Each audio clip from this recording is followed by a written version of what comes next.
Yes, of course, that is Harold Nega, the CEO of Football Kenya Federation Premier League, Football Kenya Federation, speaking yesterday, of course, after the reports emerged that, there were videos circulating on social media that Patrick Matasi had a conversation with a guy that was telling him to manipulate the outcome of a match. But let's move away from that. Right about now, I want us to get into golf. And joining me is the new president of Junior Golf Foundation Kenya, Vincent Mukiri. Vincent, how are you? I'm very fine, Robinson. Welcome to Scoreline.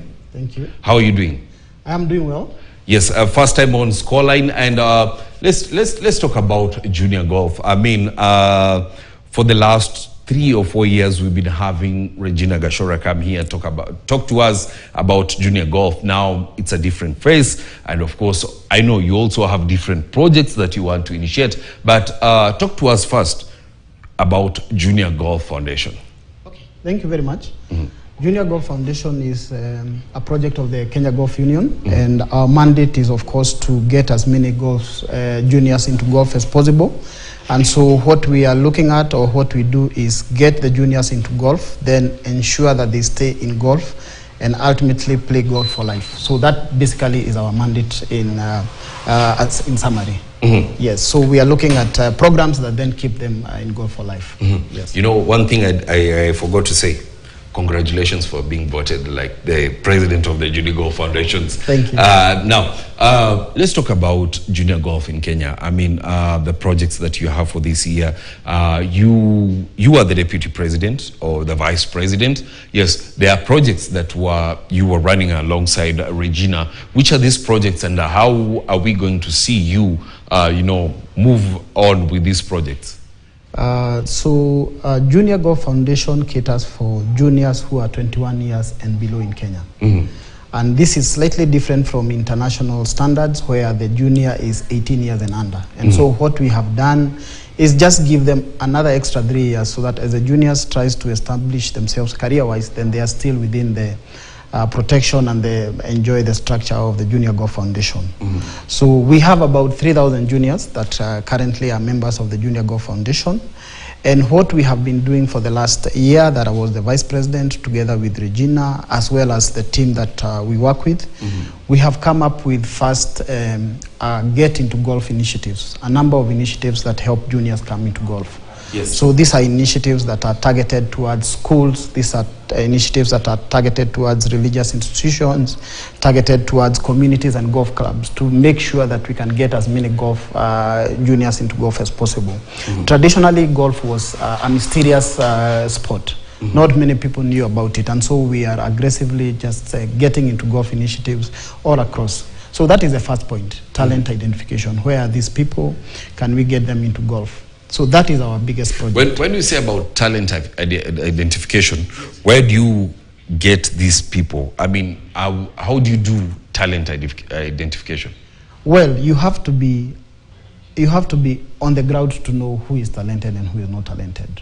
So you could have about 20 players that you are training, and you see one who is different from the others. Moves faster in terms of skill progression, is able to ask the right questions, and that is how you identify a talent. So out of a group of about 10, you could have like 2 who probably will move faster than the other. Now, you need a big pool, so that then you can have more of these talents. Yes. And so you need to shout everywhere. You need to shout all across the country and across the region. So the way we have organized Junior Golf Foundation is that at the top, we do have the board of trustees. And then below the board of trustees, we do have got the regional representatives. We have the region like Central, Mount Kenya. We do have Nairobi, we do have Coast, we do have North Rift, we do have Central Rift.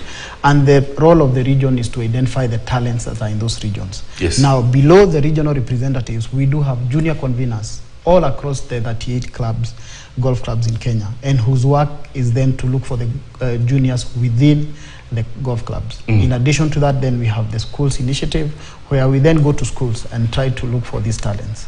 So that is our biggest project. Now, once we get these players or these juniors, the second project, or what we do as a program, is to train them and grow their skill.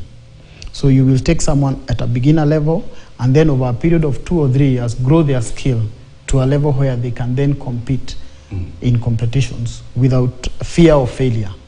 And so that's what we do. So training happens at the grassroots, and this is very subsidized, if not at a free charge.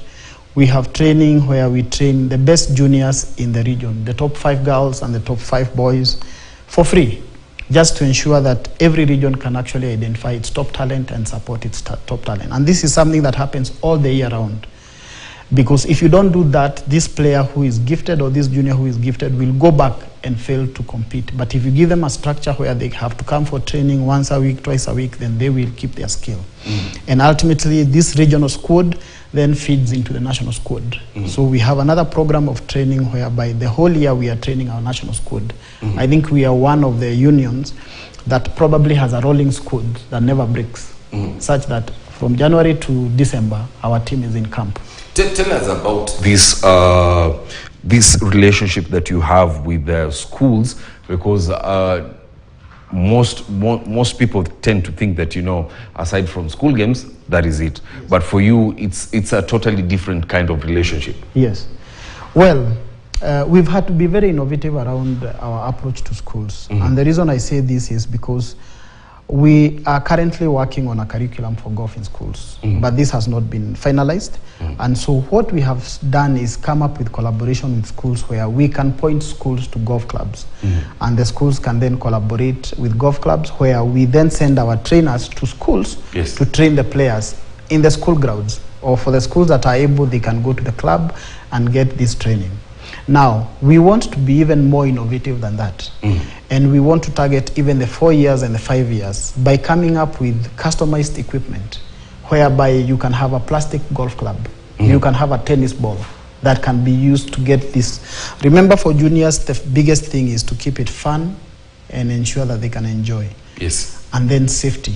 So with this type of equipment, then the young ones will be able to come. And so that's what we are looking at. So currently, when we organized our last competition for schools, 20 schools showed up for that competition. We are looking at growing that number from about 20 to about 100. We are looking at growing the number of the juniors that we have that are 3,000 to about double that number. And of course, schools remain a big part of that. So if we can get the schools, and we have lessons that we can roll out in schools and ensure that these are things that even teachers in schools can help to train, then we are sure that we can get these numbers.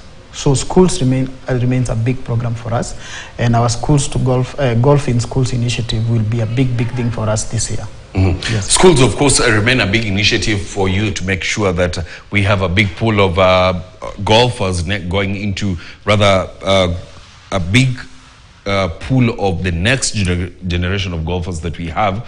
But we also have parents that have ensured that, you know, their children are part of junior golfing, and they are not part of the school system, or rather the school game system. How do you handle that? Okay, fine. Remember, we have relationships with clubs. I've told you that we have junior conveners all across the country, amongst our 38 clubs. Yes. And so these parents are found as members of these clubs. And so what we have done is give them membership, give the juniors membership within the JGF. So once we then give them these benefits of the Junior Golf Foundation, one of the benefits they have is that when you're a member of the Junior Golf Foundation, then the course that you can only access, you yourself as Robinson, for 3,000 or 5,000 shillings, the junior accesses for 120 shillings. And that is a game changer. Yes. The junior accesses it for 120 shillings. That's a game changer. But for an adult, is more than 5,000. Yeah, 5,000 because you're not a member of that club. Yes. So actually, we have situations where the junior becomes the person who is allowing you as a parent to access the club. So the junior is on the course, and you are a visitor of the junior waiting for him or her to finish the game so that you can go home. And that has been a game changer, because that's a real financial savings. Of course, there are many other benefits of the Junior Golf Foundation. One of it is we have about 48 competitions every year, where this junior who becomes our member then is able to plug in. That means that they can play every other week and get skills that grow them. So that is how we keep these parents engaged. And we have a forum of parents where this information is shared, a database of the juniors where this information is shared. So when you're not a member of the Junior Golf Foundation, some of these opportunities may pass you by. And that's how we have engaged with these parents. Yeah. Yes, thank you very much, of course, Vincent. I want us to take a short break, but when we come back, Vincent, you'll be telling us, because everybody deems golf to be a very expensive sport, how you are managing to fund the Junior Golf Foundation, and of course, what lies in the future. We'll be talking about that in just a bit, but remember, Scoreline is brought to you by 1xBet, and don't waste a second with the 1xBet app, Africa's top bookmaker, which recommends its branded app for Android and iOS, and with just a few clicks you register, deposit and withdraw winnings and enjoy seamless navigation for betting with the best odds in both pre-match and live modes.